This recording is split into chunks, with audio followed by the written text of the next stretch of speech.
On avait déterminé qu'il serait intéressant que le feu à côté de Raphaël soit animé. Par contre, ça ne fonctionnait pas étant donné que dans son mouvement à elle, elle passait devant le feu. Ce qu'on va faire, on va dupliquer le groupe vidéo. Par contre, on constate ici que ça nous a décalé la séquence. Ça veut dire qu'il y a eu comme un déplacement dans les calques. Premièrement, on n'a pas besoin de notre masque de fusion. On va en recréer un autre. Alors, on peut l'effacer du groupe que l'on a dupliqué. On est quand même mal aligné. Alors, on va tout sélectionner. On va rester sur le numéro 1.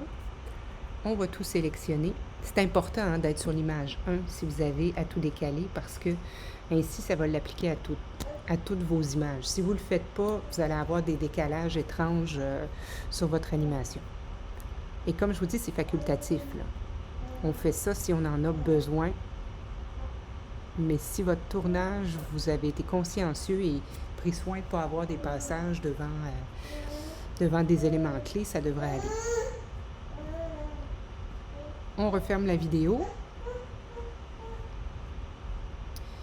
On va lui ajouter un masque de fusion. On va aller dans sélectionner et masquer.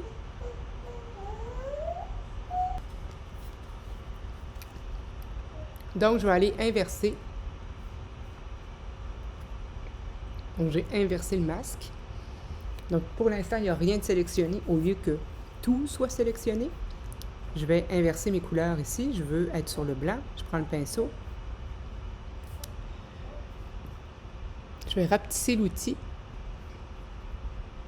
Et je vais aller sélectionner mon écran. Donc oui, je constate que j'ai un problème avec le bras, mais il y a une façon d'aller le régler, vous allez voir.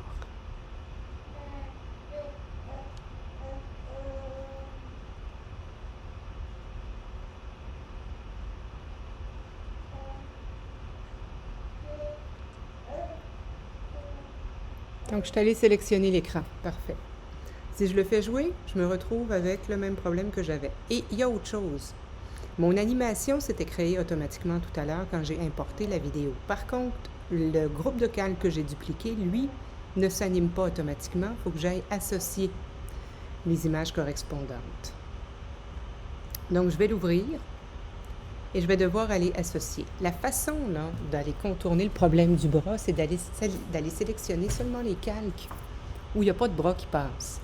Donc, la boucle, dans ce cas-ci, va être beaucoup plus courte que l'autre groupe de calques, mais on ne s'en rendra pas compte parce que c'est du feu. On va aller sur numéro 1. En théorie, ça aurait dû être 47.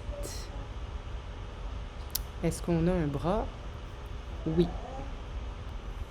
J'ai vérifié qu'à partir de 62, j'ai plus de problème de bras qui passent. Donc, mon image numéro 1 va être associée au calque 62.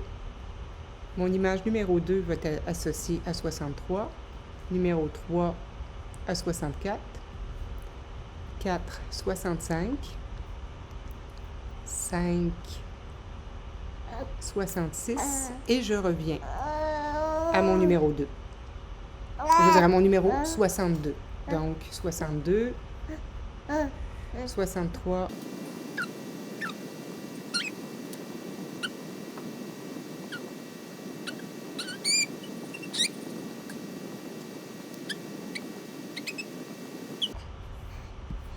Si je fais jouer maintenant, et on n'y voit que du feu, c'est merveilleux. Donc, j'ai une micro boucle et je ne sens pas de coupure et j'ai plus le bras de Raphaël qui passe parce que j'ai sacrifié ces calques-là, je ne les utilise pas. Je pourrais même aller les effacer. Donc, étant donné que je commençais à 62, pour alléger mon fichier, encore une fois, je vais aller sélectionner jusqu'à 47 seulement pour le deuxième groupe que j'avais dupliqué et j'appuie sur la poubelle, je les enlève. Je fais jouer. Est-ce que j'ai fait une erreur? Non. Non, ça va bien. Alors, je ferai la même chose, c'est-à-dire J'enregistre au format PSD, j'exporte pour le web hérité et je fais une version MP4. Donc, j'ai rendu mon GIF, mon cinémagraphe plus intéressant en animant mon feu à droite. Donc, c'est toujours possible d'aller corriger certains défauts, mais il faut vraiment, mais vraiment que votre tournage soit fait sur trépied et soit très stable. Si on sent un mouvement dans l'ensemble de l'image, il va falloir recommencer. Et votre mise au point aussi est très importante, mais vous pouvez jouer par contre avec la profondeur de champ. Alors voilà pour la correction du mouvement.